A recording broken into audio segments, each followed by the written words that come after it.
नमस्कार दोस्तों। बहुत बड़ी खबर। और खबर यह है कि जो हमास का सबसे बड़ा जानवर था, यहिया सिनवर, मारा गया है, एलिमिनेट कर दिया है। किसने? इजरायली फोर्सेस ने। इतने ड्रामेटिक वे से ये आदमी मरा है और इसकी हालत ये थी कि चिथड़े उड़ा दिए इस बंदे के।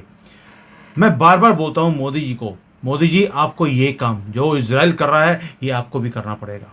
और आपको मालूम है कि गाजा के अंदर मारा गया है और कहीं नहीं। ये पहले कहाँ बैठा हुआ था? ये कतर में बैठा हुआ था। और ये यहाँ पर आता ही नहीं था। वहाँ पर मरने के लिए छोड़ दिया था गाजा के लोगों को। वहीं पर गटर में मिला है। ये गटर में ही रहते हैं ये कॉकरोच। तभी मैं बोलता हूँ ये कॉकरोच है, बहुत बड़ा कॉकरोच मारा गया है। और इस आदमी के मरने से, जिस बंदे ने इतनी क्योस, इतना ब्लडशेड इसने किया, उसका खुद का अंत भी वैसा ही हुआ जैसा ये लोगों के लिए बोलता था कि लोगों को ये ऐसे ही मारता था। ये जो यहिया सिनवर है, ये मास्टरमाइंड भी था वही अक्टूबर 7 को, जो इसने इसराइल में जाकर 1200 से ज़्यादा लोगों को मार दिया। 250 से ज़्यादा लोगों को ये हॉस्टेज, बंदी बनाकर ले गया था। और खुद आज ये ऊपर पहुंच गया है और 72 हूरों के पास से कुछ नहीं कर पाएगा। इसको ऊपर का नीचे का सारा कुछ फोड़ दिया है। लेकिन मेरा क्वेश्चन एक ही है, दो क्वेश्चन आपसे दोस्तों। क्या इसकी मरने से जो डार्क टाइम्स चल रहे हैं मिडल ईस्ट के अंदर, क्या वो खत्म हो जाएंगे, या एक और रेजिस्टेंस शुरू होगी इन जानवरों की तरफ से, जो एक पागल आदमी को 1400 सालों से एक फॉलो कर रहे हैं? मैं पागल बोलता हूं उसको क्योंकि पागल ही था वो। और ये सब पागल हुए पड़े हैं उस जानवर के पीछे। और क्या भारत को यही चीज नहीं करनी चाहिए इन जानवरों के साथ? ये तो कॉकरोच हैं, ये भर भर के आते हैं यहां पर और एक ही मकसद है इनका कि जिस कंट्री में जाते हैं उसको इन्होंने तबाह करना होता है। खुद तो ये गटरों में रहते हैं, ये चाहते हैं कि वो कंट्री भी गटर बन जाए। बांग्लादेश, पाकिस्तान सब गटर कंट्रीज हैं और वहां से आकर ये भारत को कहते हैं अब हमने इसको तबाह करना है। इसराइल के साथ भी ऐसा ही है। इसराइल के आसपास जितने भी कंट्रीज हैं सारे गटर कंट्रीज हैं। और वो इसराइल इतनी डेवलप्ड कंट्री है, मैं जाकर आया हूं वहां पर, मैं दंग रह गया था भाई। मानना पड़ेगा, इतने बड़े रेगिस्तान में क्या कंट्री बनाया उन्होंने, इसराइलियों ने। और इन्हें वो रेगिस्तान इसलिए दिया गया था कि ये वहां पर भूखे मर जाएंगे। उन्होंने समुद्र के पानी को चेंज किया, उसको पानी को यूज़ किया खुद के लिए भी और इरिगेशन के लिए भी। और आज सबसे ज़्यादा खुशहाल कंट्री है इसराइल। और ये रिलेंटलेसली एक ही काम करते हैं कि जो हमारी तरफ आंख उठा के देखेगा हम आंख निकाल लेंगे। ये देख लीजिए, आंख ही निकाली हुई है और कुछ नहीं किया। और ये आदमी 1 साल से घोस्ट बन के बैठा हुआ था और एक ही काम किया उसने कि इजरायलियों को जीने नहीं देना। और दोस्तों ये कोई इंटेलिजेंस कू नहीं था जैसे ईरान वालों ने पैसे लेकर अपने ही आदमियों का उन्होंने दे दिया था कि वेराबॉट्स क्या हैं। It was just a trap, एक ट्रैप था। लेकिन इन्हें यह नहीं मालूम था कि इतना बड़ा कॉकरोच इनके ट्रैप में आ जाएगा। इट वॉज ऑल्सो फेट, कि जैसे कहते हैं कि भगवान भी आपको सही रास्ते पे डाल देता है, इसराइलियों के साथ भी ऐसा ही हुआ। नॉर्मल ऑपरेशन चल रहे थे, रूटीन में वो वहां पर कॉकरोचों को ढूंढते हैं, उन्हें मारते हैं। जो इजरायली सोल्जर्स हैं वो वहां पहुंचे और उनके हाथ में लग गया ये बड़ा कॉकरोच। कोई प्लानिंग नहीं, कोई कुछ नहीं, बस हो गया। और होना भी था। भगवान हमेशा सच के साथ खड़ा होता है। दोस्तों मैंने आपको बोला था, आप जय सिया राम की जैसे मुहिम चलाएंगे आपको हर रोज गुड न्यूज आती जाएगी। आप देखिए, आपने मेरा साथ दिया, हमने एक वाइब्रेशंस क्रिएट करने की कोशिश करी है जय सिया राम की। जितने आपके मैसेजेस आते हैं जय सिया राम के, उससे इवन की यूट्यूब को भी तकलीफ होनी शुरू हो गई है। आप समझ सकते हैं, उन्होंने सारी हमारी वीडियोस को स्लो कर दिया कि जय सिया राम के नारे लगा रहे हो। और जो अल्लाह अकबर के, वही अल्लाह कुत्ता बिल्ली बकरी जो बोलते रहते हैं सब 5 बार दिन में, उनके अकाउंट चलते हैं, हमारे अकाउंट को रोक दिया कि जय सिया राम बोल रहे हो। आप देख लीजिए मेरी जो सारी रीच है इन्होंने 0 कर दी। क्यों? क्योंकि हम इन जानवरों के खिलाफ हम वीडियोस बनाते हैं, सच्चाई बनाते हैं और साथ में मोदी जी को बोलते हैं, मोदी जी इन जानवरों के साथ ऐसा ही यूज़ करना चाहिए जैसे नेतन्याहू कर रहे हैं। और नेतन्याहू ने भी विक्ट्री दिखाई है पूरे दुनिया को। आवाज़ में खुशी भी थी और भारीपन भी था। और उन्होंने बोल दिया कि आज हमने जो शैतान है उसे मारा है, लेकिन साथ में ये भी बोल दिया कि ये युद्ध रुकने वाला नहीं है, हम कंटिन्यू रखेंगे जब तक ये सारे जानवर हम खत्म ना कर दें। अब आप इसको कंपेयर कीजिए मोदी जी के साथ। मैं मोदी जी के ऊपर कोई तंज नहीं कस रहा हूं, I stand with Modi ji. Modi ji ने भी एक बार 2 बार सर्जिकल स्ट्राइक किया, उसके बाद हम चुप कर कर बैठ गए। लेकिन क्या हमने वो स्टेटमेंट अभी दिया कि मैं आतंक का अंत कर दूंगा? यहीं पर थोड़ा सा डिफरेंस है भारत में और इजराइल में। इजराइल कहता है मैं आखिरी दम तक लड़ता रहूंगा, और वो 1000 साल से लड़ते भी आ रहे हैं। इन जानवरों का वो पूरा फेस कर रहे हैं उनको। भारत भी फेस कर रहा है, ऐसी बात नहीं है कि हमने नहीं किया है। लेकिन एक चीज़ तो माननी पड़ेगी, इजराइल जैसे घुस के मारता है, हर रोज़ मारता है, हिजबुल्लाह की पूरी टीम को ऊपर भेज दिया, पूरी की पूरी टीम टॉप से लेकर बॉटम तक। और उनका जो बॉटम का एरिया था वो तो पूरा ही फाड़ दिया, क्योंकि पेजर जेब में होता है। दोस्तों, ये जो आदमी है जिसको मारा है, इसको आप छोटी खबर मत समझना। ये हाफिज सईद है, जैसे हमारे लिए दाऊद है, हाफिज सईद है, वही स्टेटस इस आदमी का भी था। और इसने रिलेंटलेसली एक कहर किया हुआ था इजरायलियों के ऊपर। और जो सिनवर है, ये इतना ज़्यादा फियर्ड आदमी था, घोस्ट की तरह रहता था गटरों में, और इसे पकड़ना एक तरह से इम्पॉसिबल था। लेकिन जो कहते हैं ना कि एक घोस्ट जो है, जो जानवर है, एक डेविल है, शैतान है, उसका भी दिन आता है।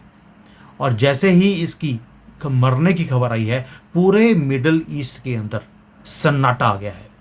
लेकिन मुझे नहीं लगता कि वहाँ पर पीस आएगी। उसका रीज़न है कि भाई इसको तो सपोर्ट करने वाले 200 करोड़ यानी कि 2 billion people in the world support this जानवर। कमला हैरिस ने भी जल्दी से बोल दिया, ओ भाई ये तो justice has been served, that's it, justice has been served. Kamala Harris बोल रही है आज नेतन्याहू को, जब उसने एक बड़ा कॉकरोच मार दिया। और पहले यही कमला हैरिस बोलती थी कि ये लड़ाई बंद होनी चाहिए, आप जो कर रहे हैं हिजबुल्लाह के साथ और गाजा में वो गलत है। लेकिन जैसे ही इजराइल ने बोला कि हम किसी की सुनने वाले नहीं हैं, हम इन कॉकरोचों को मार कर ही छोड़ेंगे, आज उसने बोलना शुरू कर दिया जस्टिस हैज बीन सर्व्ड। क्या भारत को ये चीज़ नहीं करनी चाहिए? बार बार घुसकर पाकिस्तान में ये जितने बड़े कॉकरोच हैं उन्हें मारना चाहिए। वो बेशक अननोन गनमैन हो, खुद मिलिट्री ऑपरेशन हो, हम अपने कंट्री को डिफेंड करने के लिए कहीं भी जा सकते हैं। ये हमें इंटरनेशनल लॉ देता है, परमिशन देता है। क्या आपको नहीं लगता भारत को करना चाहिए? क्योंकि जो ये रेजिस्टेंस है इस जानवरों की, इन मुसलमानों की, ये कभी ख़त्म नहीं होगी। इनको तो ये है कि आखिरी नॉन मुसलमान को जब तक हम ख़त्म नहीं करेंगे ये लड़ाई जारी रहेगी। और ये उसको धर्म बोलते हैं। ये रिलीजन नहीं है, ये कल्ट है एक पागलों का, और कुछ भी नहीं है। और दोस्तों, इजराइल को इस चीज़ का पता है कि हमें ये लड़ाई लड़नी पड़ेगी। अभी एक ताबूत है यही गाज़ा में, मर रहे हैं, पानी नहीं है, बिजली नहीं है, लेकिन वो कहते हैं कि सिनवर के मरने के बाद ये रेजिस्टेंस बंद नहीं होगी, हम सरेंडर नहीं करेंगे, हम इजराइल को ख़त्म कर कर ही छोड़ेंगे। क्योंकि सिनवर ने भी एक मुहिम चढ़ी हुई थी कि मैं एक एक इजराइल को ख़त्म करूंगा, और उसके बाद इसके ऊपर हम वही गटर बनाएंगे जिसमें हम रहने के लिए आदी हैं। ये तो इनका मगी अल्टीमेट एम है, गटर में रहना, सारी उम्र गटर में रहेंगे। अब कभी मुसलमान एरिया में अगर कहीं गलती से चले गए हों, आपको दिखेगा ये गटरों में ही रहते हैं। गंदी नालियाँ होंगी, गंदे कपड़े होंगे, बड़ा कुर्ता होगा, नीचे पजामा छोटा होगा, टोपी बंदर वाली होगी, और मूछें कटाई होंगी, बकरी वाली दाढ़ी होगी। सारी उम्र इसी जानवरपन में ये रह जाते हैं। और जो गाज़ा है, आपको लग रहा हो कि वहाँ पे सन्नाटा आ गया होगा। दोस्तों, ये न्यूज़ जैसे ही पहुँची है वहाँ पर, उन्होंने वहाँ पर हॉस्टेजेस को मारने की धमकी दे दी है कि जो हम हॉस्टेजेस बनाकर लेकर आए थे इजराइल से, हम उन्हें सारे को मार देंगे इसका बदला लेने के लिए। डेस्परेशन इतनी है वहाँ पर। और सिनवर एक की था उनके लिए। उसके मरने के बाद अब क्या लगता है कि शांति आएगी? बिल्कुल नहीं। वो तो 10 सिनवर और खड़े कर देंगे, और इजराइल उन 10 को भी मारने के लिए मुहिम शुरू कर देगा। हमने 2 बार सर्जिकल स्ट्राइक किए, हमें लगा पता नहीं कौन सा तीर मार लिया। नहीं होगा। ये लेगेसी है ब्लड की, ये खून की लड़ाई है, ये अपनी कंट्री को बचाने की लड़ाई है। और इजराइल उसे बड़ी खूबसूरती से वो लड़ रहा है। मैं चाइना में किसी चीज़ को मैं प्रेज नहीं करता हूँ, लेकिन जो चीज़ मुझे अच्छी लगती चाइना की वो इन जानवरों को जैसे वो डील करता है, भाई मज़ा आया था। यहाँ पर मस्जिदें हैं, उनको उठाकर पब्लिक टॉयलेट बना दिया, रंडी खाना बना दिया उन्होंने यहाँ पर। मैं sorry I am using this words, लेकिन यही कुछ किया है। इनकी लड़कियों को नचवाते हैं वहाँ पर, और वहाँ पर आर्मी के और चाइनीज़ लोग आते हैं, उन्हें यूज़ करते हैं। जो कुछ ये करते हैं दुनिया के साथ, वही काम चाइना और इजराइल तो नहीं करता, चाइना करता है इनके साथ। और ये जो सिनवर था, ये एक लीडर नहीं था सिर्फ, ये सिंबल था रेजिस्टेंस का इन मुसलमानों के लिए। टेरर का ये दुकान थी, और ये पिछले 20 सालों से ये पहले तो इजराइल की जेल में था, और जब बाहर निकला उससे भी ज़्यादा पावरफुल बन के निकला। खून इसके आंखों में था, और इसने जो कुछ किया वहाँ पर हमास के थ्रू आपके सामने है। इसने इतने लोगों को मारा है, इजरायलियों को, जिसका कोई हिसाब ही नहीं है। लेकिन आज ये मरा है, कुत्ते की मौत मरा है। और मैं बार बार क्वेश्चन पूछता हूँ, क्या इस शैतान के मरने के बाद शांति आएगी? या जैसे ये एक फेसलेस लीडर था, छुप के रहता था, क्या ये अब आगे और जाकर लीडरशिप बनाएंगे? ओ भाई, हिजबुल्लाह को तो लीडर मिल नहीं रहा, 2 बनाए थे, दोनों मर गए। अब लगता ऐसा है कि वहाँ पर जो है कोई ना कोई लड़की को बनाने की कोशिश कर रहे हैं, क्योंकि मर्द कोई बचा ही नहीं है हिजबुल्लाह के पास। हमास के पास भी ऐसा ही है। लेकिन हमास ने ऑलरेडी बोल दिया, हम मिडल ईस्ट में पीस नहीं आने देंगे, ये वॉर खत्म नहीं हुआ है, हम ये वॉर जारी रखेंगे। दोस्तों, और इजराइल के जो जनरल हैं उन्होंने क्या बोला है कि इनकी अल्टीमेट एम है भगवान को मिलना, और हमारा काम है इन्हें जल्दी से मिलवा देना। ये है काम। और साथ में बोल दिया कि today we had not thought कि हमें इतना बड़ा कॉकरोच मिल जाएगा, और हमें खुशी है कि मिला है, और ये पूरे रीजन को शांति आएगी थोड़ी देर के लिए। यानी कि they are very clear. Bharat को मैं बार बार बोलता हूं, मोदी जी को, मोदी जी आपको ये काम करना पड़ेगा। आप अभी भी सॉफ्ट चल रहे हैं पाकिस्तान के साथ, इन टेररिस्ट के साथ, इस गंदी कौम के साथ। आपको इनको खत्म करना ही पड़ेगा। धक्के मार के बाहर निकालिए जो इलीगली आए हैं। और आज एक घोस्ट मरा है। भारत में ऐसे कितने घोस्ट हैं आप मुझे बताइए? क्या भारत में ये घोस्ट, जैसे ये था सिनवर, क्या भारत में ऐसे घोस्ट नहीं बैठे? गली गली में बैठे हैं, रोज बोल देते हैं। आज तो उन्होंने ये भी बोल दिया है कि जो नया पार्लियामेंट बना है वो तो वक्फ की प्रॉपर्टी के ऊपर बना है। यानी कि उन्होंने क्लेम डालना शुरू कर दिया, जैसे ही कांग्रेस की गवर्नमेंट आएगी, हम ये नए पार्लियामेंट को मस्जिद में कन्वर्ट करेंगे और वहां पर टेरर की दुकान खोलेंगे। दोस्तों, ये जो सिल्वर मरा है, इसके मरने से एक आदमी मरा है, लेगेसी नहीं मरी है। उसने एक युद्ध शुरू किया है, और ये युद्ध खत्म नहीं होगा, ये युद्ध चलता रहेगा।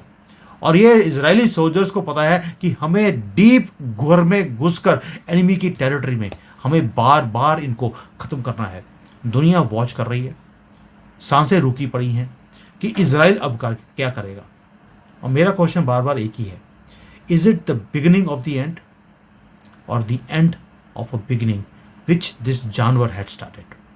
आंसर किसी को पता नहीं है, लेकिन मेरी अपनी मानना है मेरा कि एंड होगा हमास का, एंड होगा हिजबुल्लाह का। ये दोबारा से कोई ना कोई आईसिस खड़ी कर देंगे, कोई और गंदी ऑर्गेनाइजेशन ये खड़ी कर देंगे। ये चलता रहेगा। ये युद्ध है धर्म का, ये युद्ध है कल्चर को बचाने का, ये युद्ध है अपनी एग्जिस्टेंस को बचाने का। इनकी तो कोई एग्जिस्टेंस ही नहीं है इन कॉकरोचों की। हमारी एग्जिस्टेंस है, हमारी सभ्यता है। हम उस सभ्यता को बचाने में लगे हैं, ये उसे डिस्ट्रॉय करने में लगे हैं। और डिस्ट्रॉय करने वाले को जब तक आप डिस्ट्रॉय नहीं करेंगे, आप अपनी सभ्यता को, अपने कल्चर को, अपने कंट्री को, अपने फ्यूचर को आप बचा नहीं सकते। इन जानवरों का कुछ नहीं जाने वाला, आपको इन्हें ख़त्म करना ही पड़ेगा। और मोदी जी, ये रिक्वेस्ट आपसे मेरी कितनी वीडियोस में है, प्लीज़ गेट अप एंड अपने शस्त्र उठाइए। आपने जो ये अभी दशहरा हुआ था, आपने दशहरा में तीर कमान उठा लिया, क्या सिंबॉलिक था या वाकई ही आप करने वाले हैं? ये हम बड़ी बेसब्री से इंतज़ार करेंगे देखने के लिए कि आप क्या करने वाले हैं। Thank you. जय हिंद एंड वंदे मातरम।